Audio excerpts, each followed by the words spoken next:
Springboks and Wales, folks. First of their 3 games is getting underway from Pretoria this Saturday. Wales largely being written off going into this one. They will certainly, I guess, have not that much pressure on them to get a win, but Wayne Pivac is under a lot of pressure given that the Six Nations didn't exactly go swimmingly. We'll go through some squads, some stats, predictions, and you guys can let me know your thoughts. I should say, anyone in the States wants to watch this or the other July games, like the All Blacks and the Irish and the Wallabies and the English, French and the Japanese, etc., Flow Rugby is the place to be for that one. Link down in the description there, an affiliate of the channel. If you want to watch a bunch of rugby in July and you're in the States, I know there's a lot of expat South Africans and Welsh and a few die-hard rugby American fans. Check out Flow and use that link. You'll be helping me out. Squads for the Springboks. They've, I don't want to say given us a few surprises, but I mean, Jacques Nienaber seemed to imply that they're going to do a little bit of rotation. He essentially said that they've got a plan. And to me, the plan sounds like rotation because he said some guys have kind of arrived late, like Andre Pollard was a little bit late with his club, going to the top 14 final. So he's not in the squad, but it was planned to give Elton Jantjies a bit of time anyway. So, yeah, I expect there to be a little bit of rotation. But he seemed to kind of say, assuming they win. He didn't put it in those words, but yeah, it sounds like the plan to give a bunch of guys some time. That being said, Ox, Nché, Bongi, Mbonambi, and Frans Malherbe, that's one of the best front rows you will see in World Rugby at the moment, or any time really. And then look at the reserves, man. Malcolm Marx, Stephen Kitshoff, and Vincent Koch. That's almost unfair. Those are 2 of the best front rows in the world, and they're playing on the same team. So I do think in terms of pure front row depth, I don't know if anyone's got this anywhere near the same depth as the Springboks at the moment.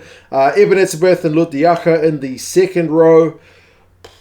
Big unit at Eben, and the skills of Lood, so nothing not to like about that either. Kolisi, Franco, Mostert, and Jasper Wiese in the back row as well. There's been a fair bit of talk from Springboks fans about getting Evan Roos into the starting 15 at some point. He's not in the 23 yet, but I would imagine he is going to get a crack.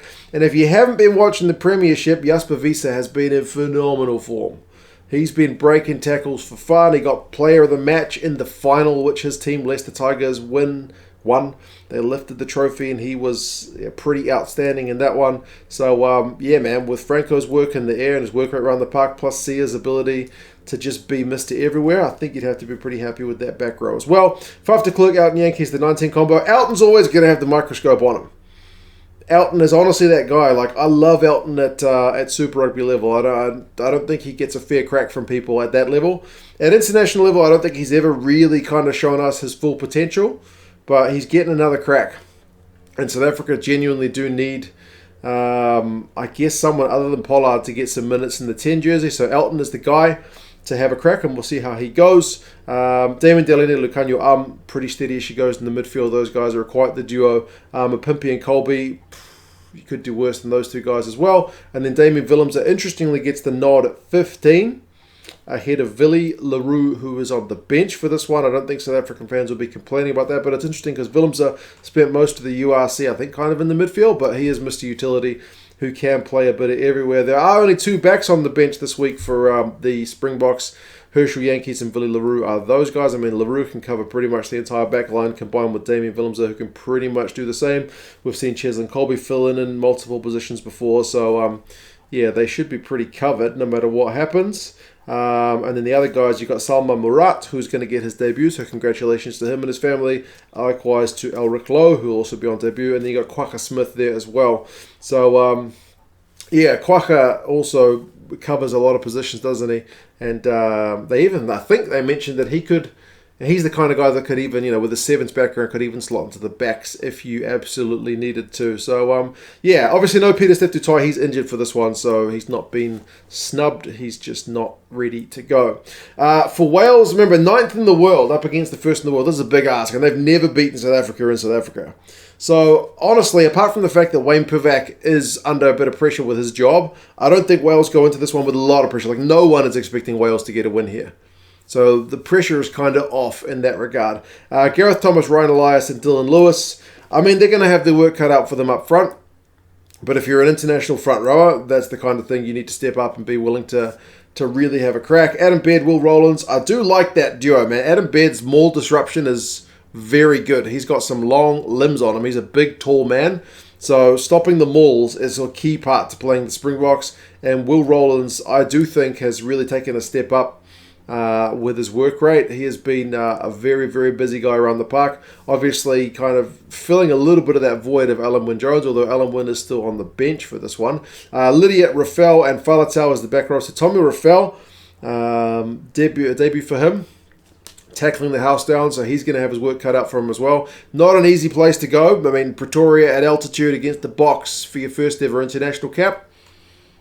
I can think of easier ways to make your first run, but I mean, he'll just be happy to get his first cap, so congratulations to him. Faletau, I do think, probably needs to impose himself as much as he can physically on the Springboks, although that's often easier said than done, but we do know he's got those kind of silky skills with ball in hand as well. And then Lydiate, stay fit. Please don't get injured, because the last time he came back from Wales, he got injured pretty much straight away. But yeah, another experienced campaigner there. Bench the backs. Hardy and Bigger are the 19 combo. I think Thomas Williams, they said, is maybe not quite 100%. He is named on the bench, so Kieran Hardy gets a crack. I do rate Kieran Hardy. He's very good at exploiting any gaps in the opposition defence. And then Dan Bigger, experienced. He's captain. He's got 100 caps for his country, so he kicked all the points for them last time they played. He'll need to have a good game controlling his team. Tompkins and North are 12 and 13. So North's back from the international wilderness after coming back from a horrific injury.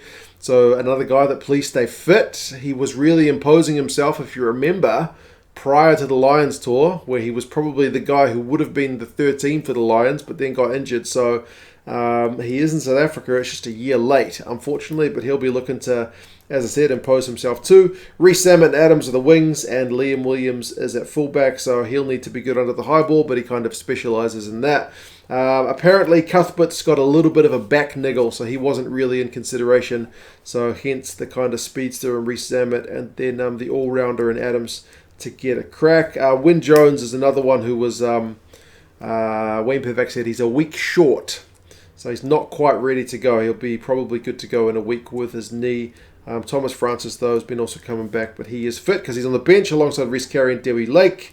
Alan Wynne-Jones, as I mentioned, so he's not captain. He's on the bench. It's an unfamiliar position from him, but he's still in the squad.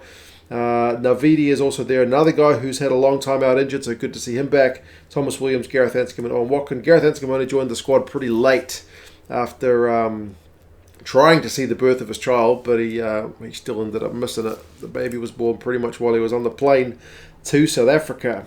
It is at Loftus, like I mentioned, Nika Amushkeli. I forget how to say his surname, but I know he's one of my favourite refs. He seems to be very cool, calm and collected, and decisive enough to make the right calls, so hopefully we're not talking about him after the game. Recent form, as I mentioned, it is actually Wales 3-2 over the Springboks, but the most recent two are Springboks victories. That was last year in Cardiff and then the 2019 Rugby World Cup. There is one of those games, or two of those games, that were actually under the current Springboks coaching regime. Remember that game in Washington is one of the ones the Springboks lost to Wales, and then at the Millennium in 2018. So yeah, the average score is 20 points to Wales, 19 to South Africa across the last five. And the last two, like I mentioned, South Africa won at 23-18 last year, and then 19-16 at the World Cup. So they tend to do close games, these sides, but the current trajectories of the sides seems to be Wales in all kinds of trouble, and the Springboks kind of comfortably the best side in the world on the world rankings. So I don't know, I can't help but feel Wales are being a little bit too badly written off. But I guess we will kind of have to wait and see how it plays out. In that game in 2021, which is the most recent example we have between these sides, South Africa, I mean, they dominated possession, they dominated territory, they mauled it 12 times to Wales as one. They love a maul. And even for South Africa in 2021, 12 mauls was more mauls than normal. Their average across the year was 8. So for them to go 12 was mauling plus a few more. So yeah, we'll have to see if they keep that kind of pressure on this Welsh pack. But that being said, the Welsh still only conceded 1 try in that game, which was, I guess, pretty encouraging. But they themselves also couldn't score any tries. It was 6 points from the boot of Dan Biggar. You would assume the scrum is honestly, for all the games this weekend, I honestly think the scrum is maybe more important in this game than any other game this weekend. If Wales' scrum can stand up, I will give them a chance. But if they get monstered, then it's going to be a long day at the office. Remember, they're at Pretoria as well, so altitude is going to be a factor. I know they've been preparing for the altitude factor, but it's always tough. Pretoria is a tough place to go. Bookies are absolutely giving the Welsh no shot. 19 points is what the bookies have got, and the Rugby Forecast algorithm says 14 points. So despite the recent history between these sides generally being a single-digit win either way, Wales are being absolutely given no chance, but it also means no pressure. You guys let me know what your thoughts are. I mean, Wayne Pivac's got pressure, but you know what I mean. Yeah, Springboks, Wales, traditionally a pretty close game. Do you think the Springboks are going to mop the floor? Or do you think it's going to be closer than some of the predictions would suggest? There's a fair bit of experience in that Welsh pack. But, yeah, should be an interesting one. This one's on at a horrendous time in the morning for me, so I'm not sure if I'll be able to watch it live. But I'm very much looking forward to it. You guys do let me know your thoughts. If you know your sports, your rugby, Super Brew pool for the July games, you better sign up soon. Otherwise, you'll kind of miss the boat on that one. But otherwise, take care of yourself, guys, and I will talk to you guys again soon.